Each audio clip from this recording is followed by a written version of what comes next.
నమస్కారం. వాస్తవానికి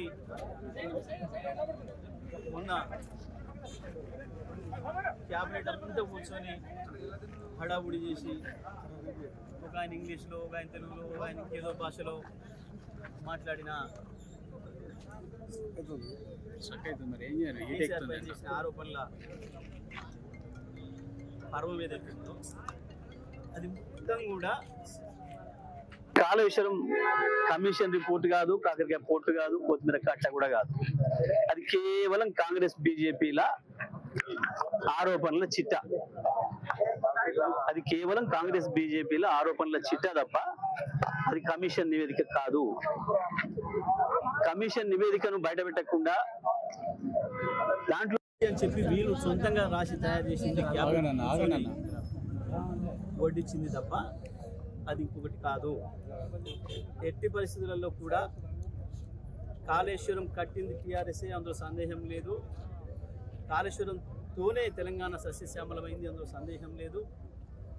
కాళేశ్వరమే ఎప్పటికీ తెలంగాణకు జీవధార, అందులో సందేహం లేదు. ఈ 2-3 సంవత్సరాలు ఈ దుర్మార్గ కాంగ్రెస్ పాలన, బీజేపీ సమైక్య అందులో ఏజెంట్ల పాలన ఉన్నంత కాలం కొంత ఇబ్బంది పడతారేమో ప్రజలు, కానీ మళ్ళీ తప్పకుండా కేసీఆర్ వస్తారు. మళ్ళీ కాళేశ్వరమే మళ్ళీ మనను బతికిస్తుంది, అందులో సందేహం లేదు. దానికి వాళ్ళ సూర్యాపేట తుంగతుర్తి ఈ తాలూకాలే ఉదాహరణ. కాళేశ్వరం మొట్టమొదటి నీళ్లను తాగింది ఈ భూములు, ఈ సూర్యాపేట జిల్లా భూములు. మొట్టమొదటి ఫలితాన్ని తీసుకుంది కూడా సూర్యాపేట జిల్లా భూములే. తప్పకుండా ఈ ప్రాంత ప్రజలు పెద్ద ఎత్తున దానిపైన పోరాటానికి సిద్ధమవుతున్నారు. ఇది కేవలం ఏదో కేసీఆర్ బదనాం చేస్తామని చెప్పి గత 2 సంవత్సరాల కాలంగా ఏదైతే పైన మోడీ గారి ఆశీస్సులతోని, పక్కన చంద్రబాబు గారి డైరెక్షన్ లో బనకచెర్ల కొరకే ఏదైతే కాళేశ్వరాన్ని పండబెడుతున్నారో, తప్పకుండా ఈ కుట్రలన్నింటినీ కూడా బయట పెడతాం, చీల్చి చెండాడతాం. రేపు శాసనసభలో కూడా తప్పకుండా దీన్ని నిలదీస్తాం. కాళేశ్వరం మంచిగా ఉంది, మీరు అందరు చూసిండ్రు. స్వయంగా నేను దానిపై నిలబడి చూసి మాట్లాడి చెప్పొచ్చినా, మేము చెప్పినాం, మేము ఛాలెంజ్ చేసినాం. మాకు కాళేశ్వరం కేసీఆర్కి అప్పచెప్పండి, 4 రోజుల్లో మొత్తం ఇటు కింద చిన్న సీతారాం తండ దాకా నీళ్ళు తీసుకొస్తాం, రావి చెరువు నింపి ఇటు మోతే చివరి దాకా తీసుకుపోతాం. అక్కడ ఎస్ఆర్ఎస్పి పైన కూడా ఇంకా నీళ్లు రాక ఇబ్బందులు పడుతున్నా ఆ ప్రాంతానికి కూడా నీళ్లు అందిస్తామనే మాటను మేము ఏదైతే చెప్పినామో మళ్ళీ కూడా మేము అదే మాట మీద నిలబడి ఉన్నాం. ఎట్టి పరిస్థితులలో కూడా కాళేశ్వరంకి ఇక్కడ చిన్న నష్టం కాలే. కాళేశ్వరం నివేదిక పేరు మీద ఇవాళ కాంగ్రెస్ పార్టీ ప్రభుత్వం చేస్తున్నది మోసపూరిత ప్రచారం తప్ప అది ఇంకొకటి కాదు. అది ఈ పనికి మాలిన వాటికి వీటికి భయపడే దాంట్లో ఎవరం కూడా లేము. ఈ పని పిట్ట బెదిరింపులు బెదిరించి ఏదో చేద్దామని చెప్పేసి అని చిల్లర ఆలోచనలు చేస్తున్నారు. స్థానిక సంస్థల ఎన్నికలు వస్తున్నాయి, మళ్ళొక్కసారి దాంట్లో నుంచి బయటపడడం కొరకు మాత్రమే చేస్తున్న ఈ చిల్లర ప్రయత్నం డైవర్షన్ పాలిటిక్స్ తప్ప ఇంకొకటి కావు.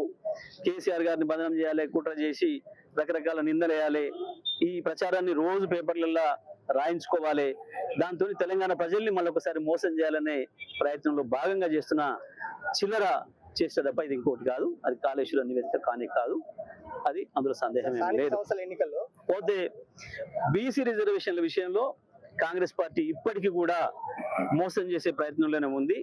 కామారెడ్డి డిక్లరేషన్ ఇచ్చి ఈ రాష్ట్రంలో ఉండే బీసీ ప్రజల ఓటును వేయించుకొని మోసం చేసి ఇవాళ తప్పించుకొని ముఖం లెక్క డ్రామాలు చేసి జంతర్ మంతర్ దగ్గర జంతర్ మంతర్ల వేషాలు వేస్తున్నారు వీళ్ళు.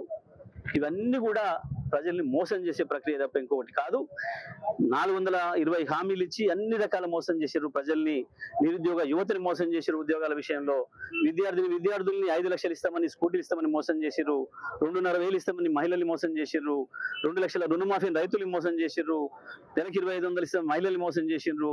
15,000 ఇస్తామని చెప్పి రైతుల్ని మోసం చేశారు. అదేవిధంగా సన్నవుడ్లకు బోనస్ ఇస్తామని చెప్పి మోసం చేసిండ్రు. అడుగున మోసమే చేసుకుంటూ వచ్చారు. ఉద్యోగస్తులు మోసం చేసిండ్రు. ఇవాళ బీసీలను కూడా మోసం చేసిర్రు. దాంట్లోంచి తప్పించుకోవడం కొరకు వేస్తున్న డ్రామాలే ఇవన్నీ కూడా. ఈ జంతర్ మంతర్ నాటకాలు కావచ్చు, కాళేశ్వరం కమిషన్ రిపోర్ట్ పేరు మీద వీళ్ళు చేసిన కాంగ్రెస్ పార్టీ నివేదిక కావచ్చు, ఇవన్నీ కూడా ప్రభుత్వం యొక్క నాటకాలు, కాంగ్రెస్ బీజేపీల నాటకాలు తప్ప ఇంకోటి కావు.